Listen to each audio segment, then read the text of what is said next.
emotions in and they gotta break out. You treat me like a black rose. Yeah, they're waiting in the shadows. You might break if you're fragile. Hit me with your arrows. Treat me like a black rose. Si tuviéramos que definir qué es el románico con una frase, podríamos decir que es un estilo arquitectónico medieval europeo que crece en esa época de luces y sombras que es la Alta Edad Media. También podríamos decir que sus elementos más conocidos son los arcos de medio punto, las bóvedas de cañón y los gruesos muros con muy pocas ventanas.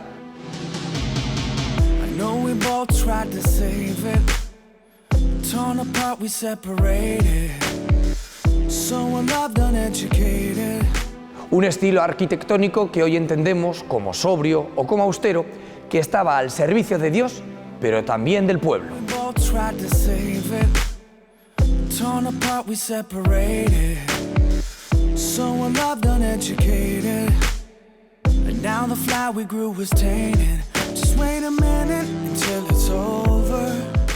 Pero eso sería quedarnos cortos, porque el románico es el estilo de una era en la que los maestros canteros consiguieron dominar el arte de la piedra y en ella dejaron enigmáticas marcas, enigmáticas figuras que nos hablan de una época en la que las iglesias eran centros de poder, de ocio y también de fe.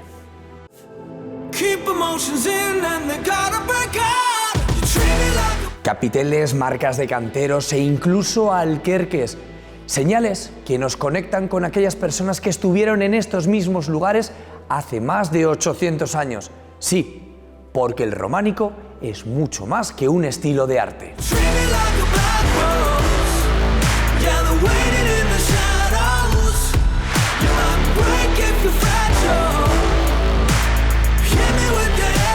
El arte románico es un estilo que se desarrolla entre el siglo XI y las primeras décadas o primeros años del siglo XIII. El término se acuñó en el siglo XIX, porque se ve que determinados elementos, diseños y formas de la arquitectura de esos momentos habían sido utilizados ya por los romanos. Es mucho más que un arte. No es solo el arte.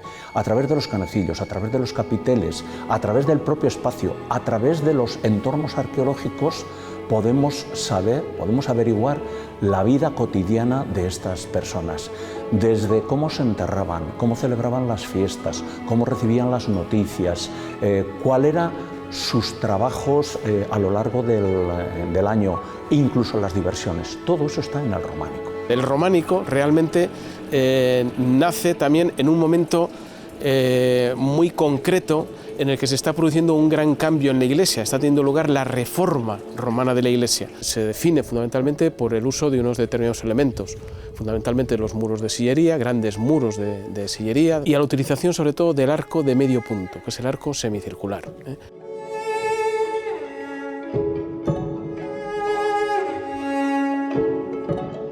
La comunidad que quiere hacer una iglesia románica debe pensar necesariamente tanto en la funcionalidad como en la monumentalidad. La funcionalidad es lógica, porque ahí se celebra la liturgia, fundamentalmente. Luego tiene que hacerse un pórtico, que es habitualmente donde se reúne el concejo. Tiene que haber un cementerio delimitado en todo su entorno.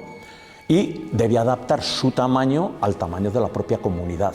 Se tiene que adaptar a sus necesidades, pero a partir de ahí hay un mundo muy grande de calidad, de riqueza escultórica, cosas realmente muy interesantes que lo que nos llevan es a un mundo mucho más rico desde el punto de vista iconográfico, léxico y decorativo. Es el edificio de todos, es el del patrón, es el comunitario y lógicamente va a ser el emblema de la comunidad. Por eso también piensan en la monumentalidad. Donde hay medios para ello, se utiliza todo lo mejor, o sea, se contratan a las mejores cuadrillas de canteros, a las mejores cuadrillas de pintores. Las iglesias, como cualquier edificio, como ocurre en nuestra época, son producto de una sociedad. Y lo que tenemos que hacer es entender a través de esos restos cómo era esa sociedad, sus alegrías, sus penas, sus trabajos, su vida cotidiana. Nos cuesta explicar qué ocurrió ahí en los siglos XI o XII para que lo que nos parece una aldea pequeña, minúscula, fuera capaz de levantar edificios tan emblemáticos. quizás algún día lleguemos a saberlo, pero de momento las dudas en no pocos edificios están ahí.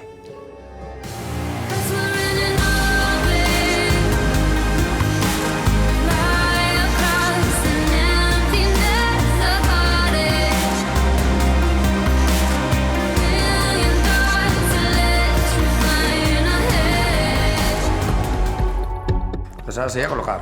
Ahora sería colocar. Normalmente se echan a suertes, de lo que sea, lo que sea. Vale, salgo yo primero. Entonces yo coloco aquí. Aquí.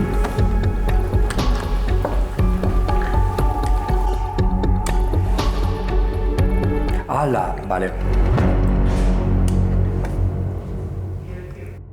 Forsaken world, we only need one chance to shine. We live to find that light, and in a fragile mind.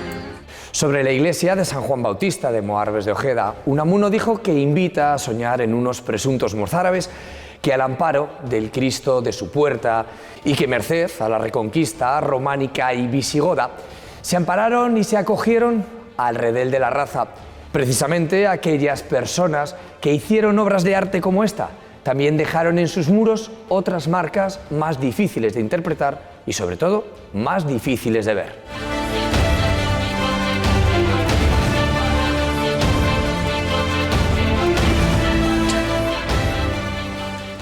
Todas las personas que se acercan a la iglesia de Moarbes de Ojeda quedan sorprendidas por esta gran fachada monumental que tengo a mis espaldas, en la que destaca este magnífico apostolado y las decoraciones de estos canecillos y sobre todo capiteles de la portada, pero muy poca gente repara en que hay otros elementos en la iglesia, como este sillar que tengo aquí a mi lado, que representa un alquerque. Es un juego muy antiguo.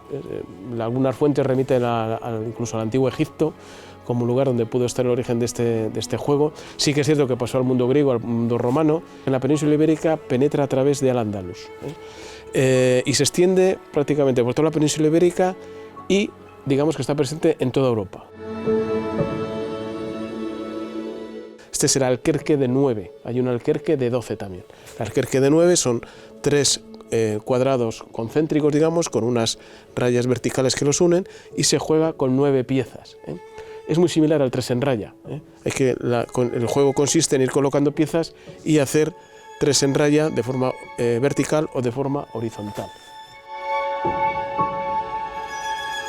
Eran entretenimientos de los canteros. Los canteros a pie de obra, en sus ratos libres, podían trabajar y jugar también, digamos, con estos tableros, ¿no? Y que en un momento determinado, cuando la pieza queda en desuso, se coloca ya en el paramento, porque hay que tener en cuenta que las piedras no se desechan. Cada piedra, al cantero le pagan por cada piedra que labra y no es cuestión de desaprovechar la piedra, ¿no? Entonces por eso los encontramos en estos paramentos verticales. Pero también los podemos encontrar en los bancos corridos de las iglesias, en los podios, en los pórticos de las iglesias románicas es muy frecuente. La cuestión es a veces esos otros alquerques que aparecen en lugares, digamos, mucho más extraños. Por ejemplo, en la mesa de altar de San Pedro de Caracena, una preciosa iglesia románica de Soria, la mesa de altar está decorada con alquerques. Hay una teoría también no comúnmente admitida que habla de que en algún momento determinado estos elementos, estos diagramas, pudieron tener un simbolismo o un sentido apotropaico, de protección, como ocurría con otros símbolos también de estas características.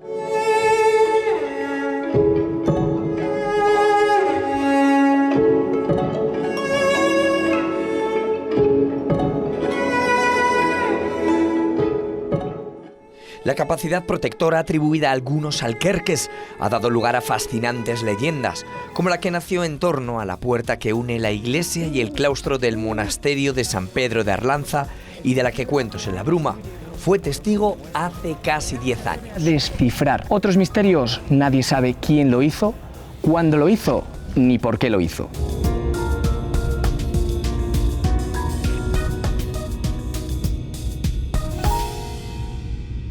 Manolo, este es el famoso 3 en raya del monasterio de San Pedro de Arlanza. Viene motivado porque estaba el abad Vicente por aquí, intentando reformar el monasterio, ampliar las obras, y venía por la noche el maligno, macho, y se lo destruía, se lo tiraba todo. Se le ocurrió preguntar al abad Vicente a un sabio ermitaño que andaba viviendo por la orilla del río, y le remitió al monasterio de la Sierra a buscar un viejo caballero templario que andaba por aquella zona, retirado ya. Y una vez aquí, solamente requirió una cosa, un alquerque que hoy se llamaría un juego de 3 en raya. Eso es, el alquerque o juego de 3 en raya. Imaginaos todas las fichas necesarias para jugar al juego, ¿sí?, dispuestas en tal situación que podamos convertirlas tal y hacerlas 3 en raya. Cuando las sombras de la noche se cerrieron sobre el valle, apareció el maligno con todos sus acólitos. Dice, quiero hacer un trato y jugar este juego. Si yo gano, te irás del monasterio para siempre y le dejarás la obra reconstruida. Le dejó una aquí, y al diablo le voy a su oportunidad y al centro. Y en ese momento de que colocó la ficha el diablo, desapareció. ¿Por qué? Si el diablo había ganado la partida, perdió la apuesta. ¿Qué había debajo de esta ficha central para que el diablo, una vez que la colocó de aquí, se esfumó, desapareció o en piedra se convirtió? Es un símbolo que se encuentra en el templo de Salomón. Puede ser. Yo quería dejar esa expectativa. Y finalmente el monasterio se reconstruyó todo y el diablo pues lleva 900 años sin aparecer por aquí.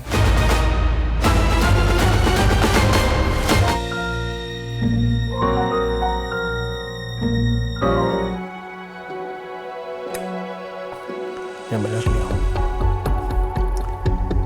Ya me las lío.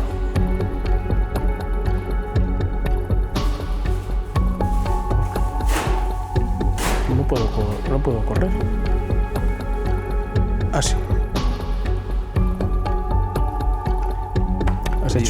Has hecho molino y ahora puedes eliminar una de las mías, la que te estorbe, digamos.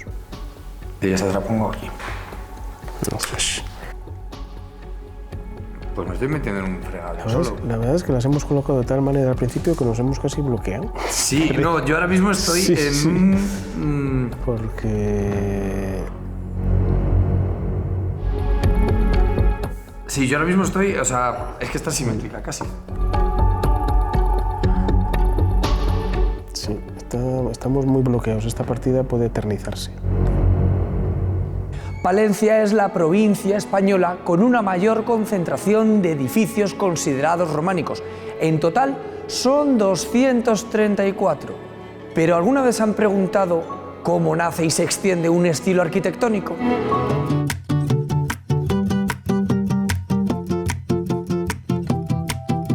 Es una cuestión compleja. Normalmente no solo afecta a un solo factor. Normalmente hay cuestiones sociales, económicas o de estilos. En este caso, por ejemplo, si hablamos del románico palentino, que surgió gracias al Camino de Santiago, en ese momento socialmente se permitió el flujo de personas y lo que transformó es que pudimos compartir un mismo estilo toda Europa. Además, vinieron distintos maestros de Francia a esta zona que implantaron el mismo estilo de forma homogénea. Y gracias a que socialmente se estaban constituyendo aldeas, esto confluyó y produjo este estilo que se ha mantenido durante más de 8 siglos.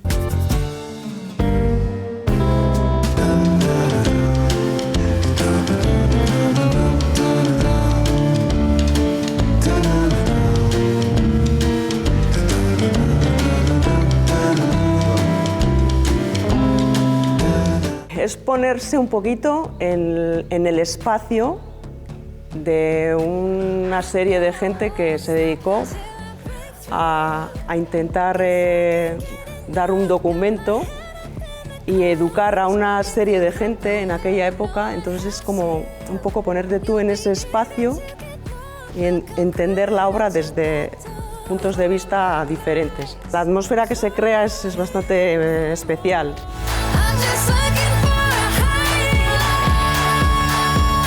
A la hora de ya llevar muchos años, te encuentras con que los retablos más o menos tienen una estructura bastante definida, dependiendo en qué época se hacían de una manera, los anclajes, etcétera, etcétera. Y sobre eso se alzan la estructura, vamos a decir, tanto vertical como horizontal.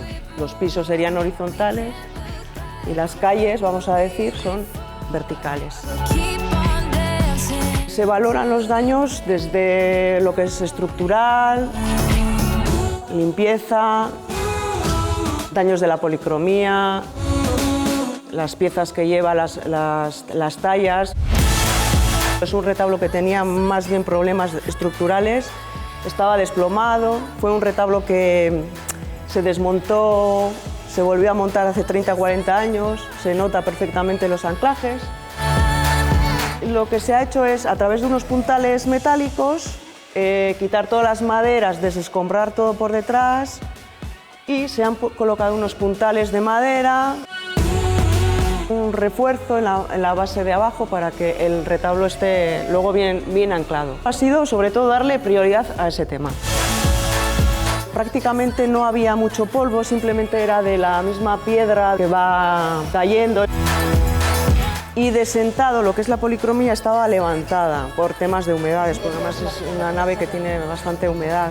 El sentado de esa pintura al soporte, que es lo que para nosotros es muy importante porque es la conservación de una pintura original. Entonces eso para nosotros es muy importante. Ella lo que está haciendo es, bueno, en este caso ahora está haciendo una limpieza, pero siempre antes de intervenir en una limpieza tenemos que valorar si tenemos que hacer un sentado de esa policromía.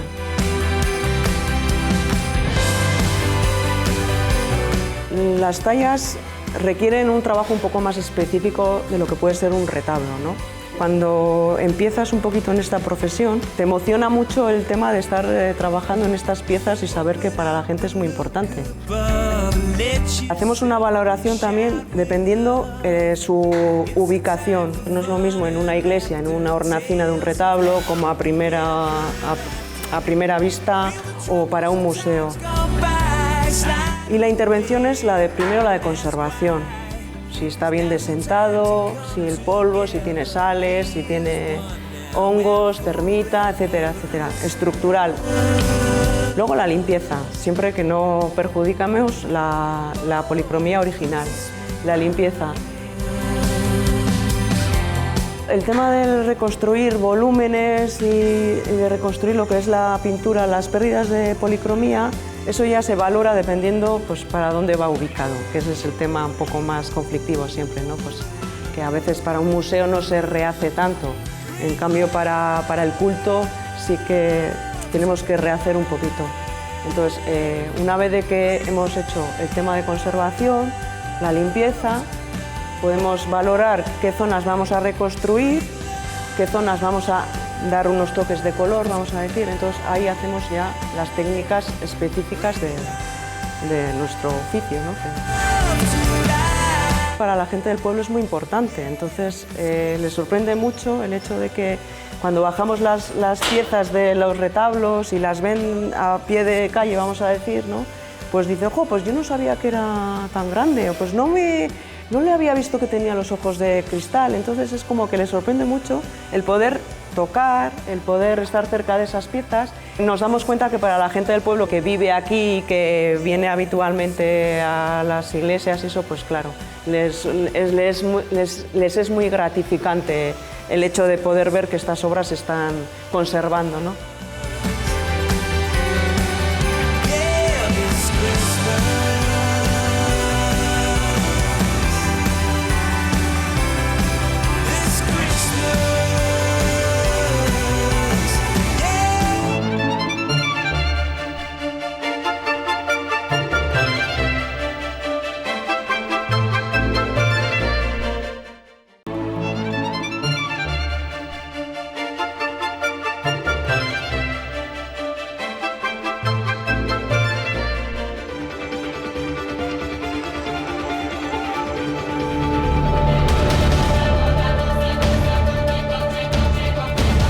Hay quienes definen al románico como un estilo austero y tosco, pero sin duda estos adjetivos son simples e injustos para un estilo que surgió en una época convulsa y que por supuesto tiene su propia belleza y expresividad, como se puede ver en la portada de la iglesia de Moarbes de Ojeda.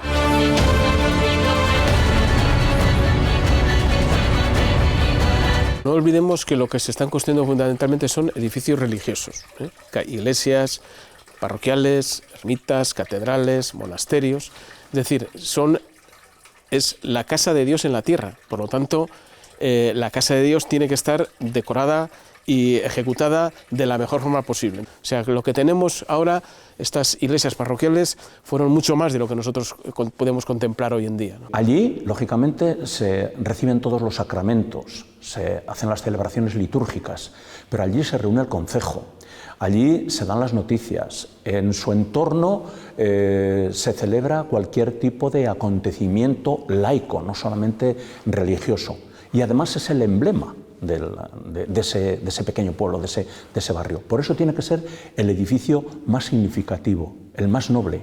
Además es el más sólido y en caso de problemas también es el lugar de refugio. Al ser el edificio más importante de la comunidad, la iglesia tenía una riqueza escultórica brutal. La iglesia en la Edad Media también es donde se realizan los ajuntamientos, donde se reúne la gente a hablar de las necesidades de la comunidad. Y vamos a ver no solo aspectos religiosos, que es lo más importante, por supuesto, pero también aspectos más, digamos, cotidianos. Nos cuesta explicar qué ocurrió ahí en los siglos XI o XII para que lo que nos parece una aldea pequeña, minúscula, fuera capaz de levantar edificios tan emblemáticos.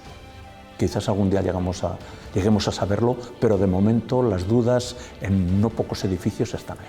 A veces sí es cierto que nos encontramos con ejemplos como este que tengo a mis espaldas, que uno se pregunta, bueno, ¿y qué hace esta gran portada, esta portada monumental en un sitio como este? Porque en la documentación que conservamos de la época, Moarves de Ojeda no aparece reflejado como un centro importante, no hubo una comunidad monástica aquí, tampoco sabemos qué familias nobles pudieron vivir en este lugar, que pudieran haber aportado medios para ejecutar una obra de estas características. Tenemos esa incógnita, ¿no? ¿Qué recursos tuvieron estas gentes para permitirse una obra de estas características? Había que llamar a canteros especializados, no digamos ya si la obra es de sillería. Había que llamar a herreros, había que llamar a gente que hacía las tejas, a tejeros. Ya digo que el resto de las casas eran de paja. Había que llamar a escultores, y ahí es donde vemos una diferencia muy grande entre la buena escultura y la mala escultura. Es decir, eran muchas profesiones especializadas que se repartían el trabajo alrededor de la iglesia. Incluso las campanas se hacían al pie de la iglesia, porque el transporte además era lo más caro en la construcción medieval. Podemos encontrar iglesias realizadas por artesanos, vamos a decir, locales, ¿no? Que siguiendo formas tradicionales, pues construyen estas iglesias. Pero luego encontramos grandes construcciones, grandes catedrales, grandes monasterios, con despliegues decorativos inmensos, donde no se puede hablar ni mucho menos de pobreza decorativa ni pobreza constructiva, todo lo contrario.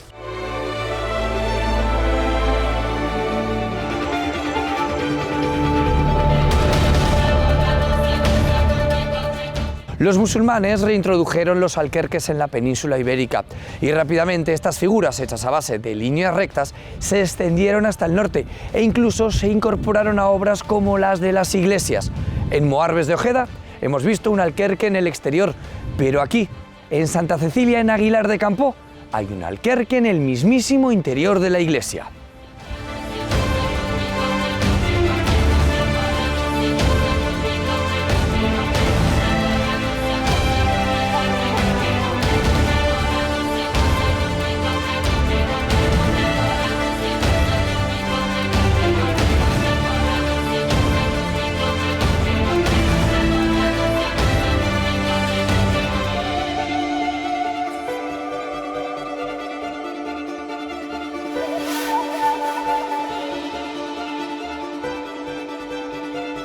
Cuando estamos en una iglesia pensamos que es un edificio religioso. En la Edad Media, por supuesto, el edificio era religioso, pero digamos que estaba mucho más vinculado con la cotidianidad. Una iglesia servía para muchas más cosas en una sociedad en la que religiosidad y vida cotidiana está mucho más mezclada. Si os fijáis, una de las piezas que llama mucho la atención en la iglesia de Santa Cecilia es el alquerque que tiene en la parte interior de la iglesia, ¿no? Justo al ladito, digamos, de una de las columnas excepcionales de este edificio, y que lo que se indica es que no solo podemos ver alquerques en el exterior o en pórticos, que suele ser muy habitual, sino que también vemos alquerques en la parte interior, donde probablemente en este caso también tendrían una función lúdica. Pensamos que al final la iglesia en la Edad Media simplemente es un espacio religioso y es mucho más, es un espacio fundamental para la gente de la población en el que también hacen otro tipo de actividades. Hay centenares de alquerques en iglesias románicas, pero no solo en España, en diferentes países europeos, es decir, puedes ver alquerques en todos los lugares. Eso es lo que nos indica pues, que se utilizaban, que eran comunes, que eran muy habituales de ver y que, por ejemplo, en la iglesia pues, también no solo servía para aspectos religiosos, sino que también a veces tenía en ocasiones su aspecto lúdico. Había diferentes tipos de alquerques con diferentes tipos de juego. En este caso se trata, vamos a intentar ser un poco didácticos con algún juego actual, se trata de una especie de damas, ¿no? De que se trata de saltar, comer una pieza. Estudiar este tipo de marcas nos va a servir primero para conocer cómo era la sociedad medieval, que es fundamental, ¿no? Saber cómo vivían estas personas en el 1200 y por supuesto es un valor realmente extraordinario desde el punto de vista cultural, por lo tanto es necesario que se conserve tanto para el conocimiento de la Edad Media como para el disfrute de estos edificios que son maravillosos.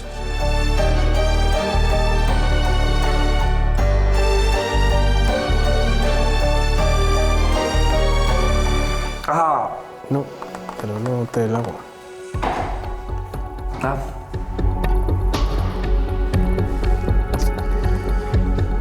No. ¿Has movido ahí? Ah, sí. Eche 3. Sí. Jolín, qué paliza me estás dando. No es imprescindible grabar toda la partida. Ahora te quito yo. Ahora te quito yo. Te voy a quitar esto.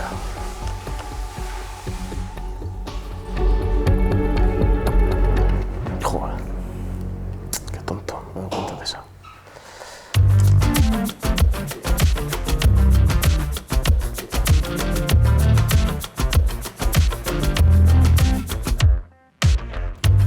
Muchas veces no nos fijamos en los muros, pero estos también tienen marcas que nos aportan datos pues, para entender un poquito más acerca de la historia del edificio, ¿no? y también un poco de todo ese proceso de construcción.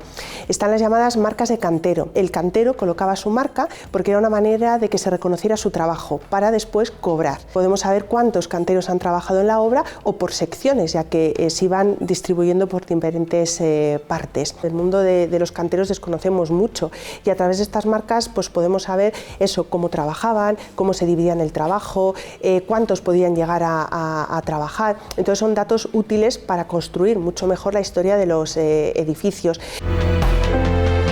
También podemos saber cómo era ese proceso de trabajo. Si nos fijamos en este sillar, podemos ver el choque producido, ¿no? Por el propio instrumento que utilizaba el cantero. Entonces todavía se perciben esas marcas. Como luego iba encalado, pues todo eso desaparecía. Y entonces a día de hoy solamente lo encontramos cuando la cal pues, ha desaparecido. Podemos observar también estos pequeños puntos, que era el instrumento llamado trinchante, que utilizaban también pues, para conseguir un acabado completo de todo el sillar. Esa diferenciación entre marca accidental, o en este caso que hablamos de marcas de cantero, es porque siguen un patrón, ¿no? Una marca de cantero está bastante bien definida. Luego aparecen otras marcas pues, que la propia piedra con el paso del tiempo pues, han ido produciendo, entonces hay que saber ahí muy bien cómo diferenciarlas.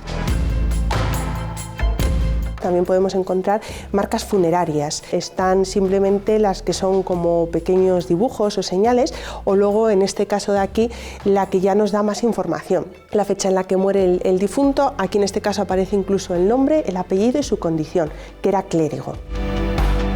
Tenemos también este tipo de marcas funerarias que aparecen prácticamente por todos los edificios, a veces son cruces, flores y que nos indicaría la existencia de tumbas, en este caso en la parte baja, ¿no? Es muy habitual, a veces se confunden con las llamadas cruces de consagración, que son también marcas que aparecen en las iglesias y que se colocaban pues eso, para consagrar el edificio. Y ya podemos encontrar también marcas más modernas, ¿no? En el caso del monasterio, si nos fijamos en los muros, aparecen muestras de esas personas que fueron pasando por aquí a lo largo pues, de ese largo periodo en el que estuvo en ruinas, ¿no? Es curioso porque ahí aparece un nombre de Clemente Rubio, que visitó el monasterio en el año de 1956.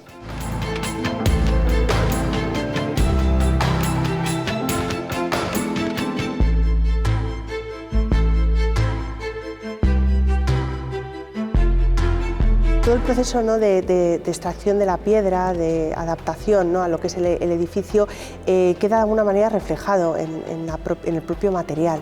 Claro, la piedra no sale así de la cantera. Entonces, una vez que se talla, se coloca esa marca de cantero, como decíamos, para que el cantero pudiera identificar el trabajo que había colocado, pero no era lo mismo el que trazaba, ¿no?, de alguna forma ese sillar que el que lo colocaba en la obra, por lo que se disponían de otro tipo de marcas, que son las marcas de colocación, que indicaban cómo tenía que ir dispuesto el sillar a la hora de ir levantando poco a poco lo que serían los muros. Aquí se ve muy bien lo que sería, ¿no?, la llamada marca de cantero, esa marca que decimos para cobrar, y luego la marca de colocación, que es la que indica cómo va dispuesto posteriormente, pues, el sillar en la obra.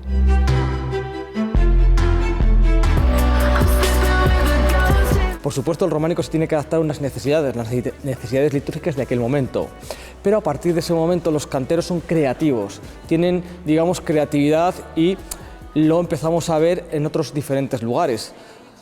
Capiteles realmente maravillosos, pilas bautismales, y vamos a ver no solo aspectos religiosos, que es lo más importante, por supuesto, pero también aspectos más, digamos, cotidianos, que lo vemos en los capiteles, pero que vemos en algunas marcas que llaman mucho la atención. Es decir, marcas como, por ejemplo, juegos o escenas que llaman mucho la atención. También en esta iglesia, propia iglesia de Santa Cecilia, justo en la ventana exterior tenemos una de las primeras apariciones de heráldica, pero no aplicadas a un enterramiento o una capilla funeraria, sino, podríamos decirlo de esta manera, es la heráldica, para decirlo de esta manera, la heráldica aplicada a el merchandising, a la promoción de una persona, en este caso de la familia de los Lara, un caballero luchando contra una bestia, pero que ese caballero y esa escena, que es muy habitual en el mundo del románico, lo que destaca es porque podemos observar cómo en el escudo del guerrero aparecen las dos calderas de esta familia. Es decir, la escultura en la Edad Media en algunos casos tiene que ser como una especie de periódico, de revista, que la gente entienda cuando lo vea.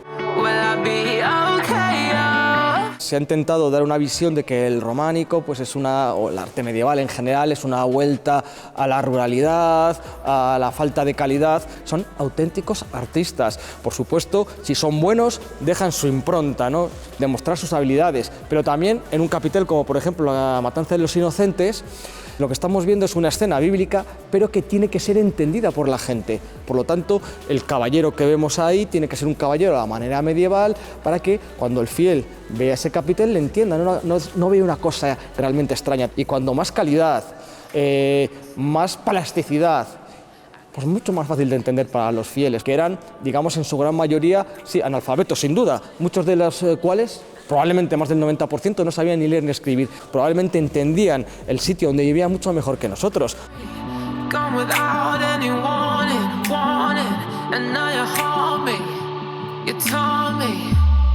El friso de la iglesia de San Juan Bautista en Moarbes de Ojeda es una maravilla. El capitel de la iglesia de Santa Cecilia consigue petrificar uno de los momentos más crueles de la historia de la humanidad, la matanza de los inocentes. Las iglesias por dentro y por fuera están decoradas. ¿Pero por qué?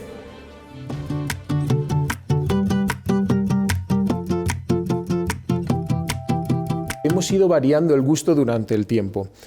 Lo que ahora conocemos con las iglesias igual románicas, donde la piedra está vista y donde no hay tantos elementos decorativos, no era en realidad así como se diseñaron en origen.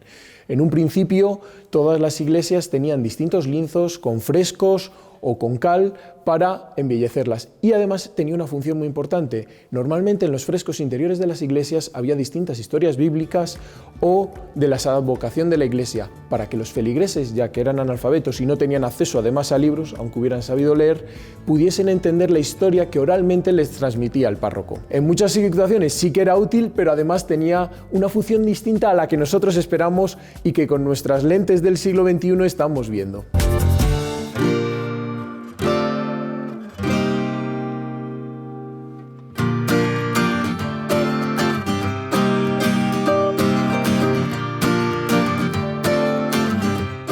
Un gran muro que está de frente a la entrada principal, a la entrada de los pies de la catedral, y que desde el siglo XVI recibe a todos los visitantes con toda esta decoración, con todo este recorrido por la infancia de Cristo. Es conocido como altar de los reyes, fundamentalmente por la escena principal, altar de los Reyes Magos. El trascoro de la catedral es esa zona que queda detrás del coro, evidentemente como su propio nombre indica, pero que además era una zona que se podía aprovechar. Los coros en las catedrales españolas, como sabemos, están situados en el centro de la nave. Tenemos que pensar en una caja con un muro a la izquierda, otro a la derecha y otro al fondo. Esos muros al exterior se pueden decorar, se pueden aprovechar como altares auxiliares en ocasiones para realizar determinados tipos de oficios. Se empieza a realizar en el año 1531, se termina apenas 2 años después. Son Juan Rodríguez y Lucas Giraldo, 2 de los grandes escultores de la Escuela de Escultura Abulense del siglo XVI, los que realizan este conjunto. Son imágenes que, a pesar de estar pegadas al muro, da la sensación de que están saliendo de él.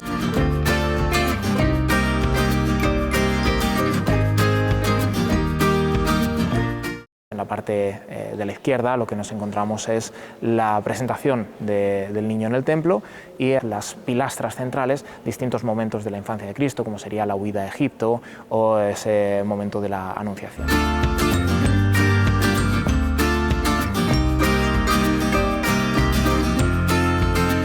Escenas de gran carga dramática, como sería todo lo que tiene que ver con el asesinato de los inocentes por parte de Herodes, de los niños que fueron perseguidos en el momento del nacimiento también de Cristo. Y luego, por supuesto, destaca la escena central, quizá, sobre todo, lo más llamativo, sea su escasa policromía. Solo hay policromía en un punto, la figura del rey Baltasar, ¿no?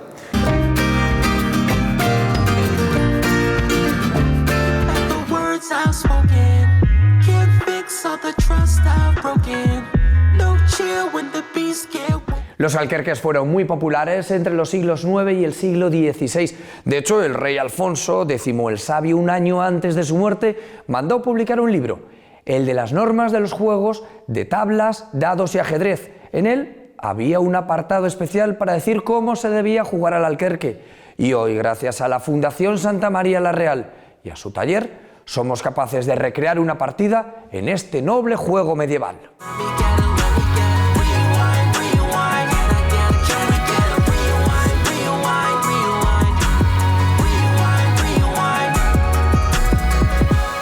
Aparte de que hacemos un montón de maquetas y que a la vista están ellas, también hemos hecho juegos antiguos, sobre todo románicos. Entonces no tenían el típico juego de ir a la tienda a por él, entonces se los hacían ellos mismos o con piedrecitas y tal.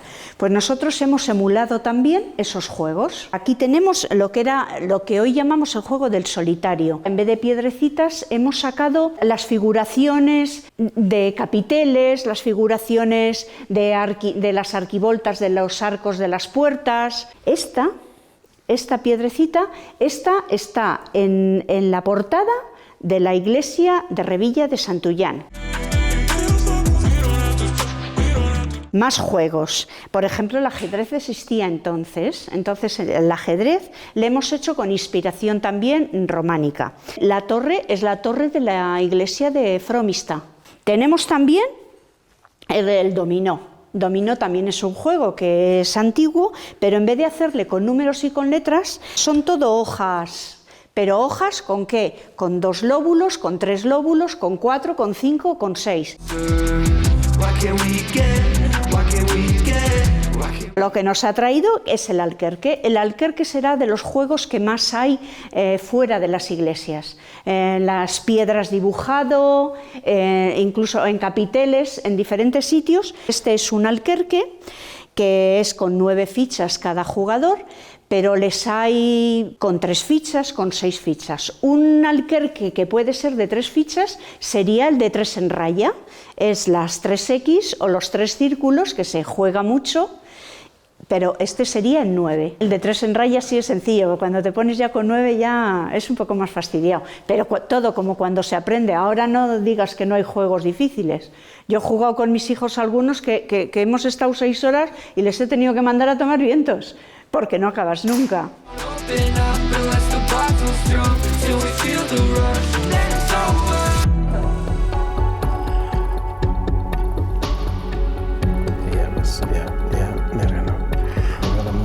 segundos. Y ya está, fin de partida. Gané una iglesia románica. Pues más o menos así. Esto, claro, tiene, me imagino que habrá jugadas y cosas así de estrategia y...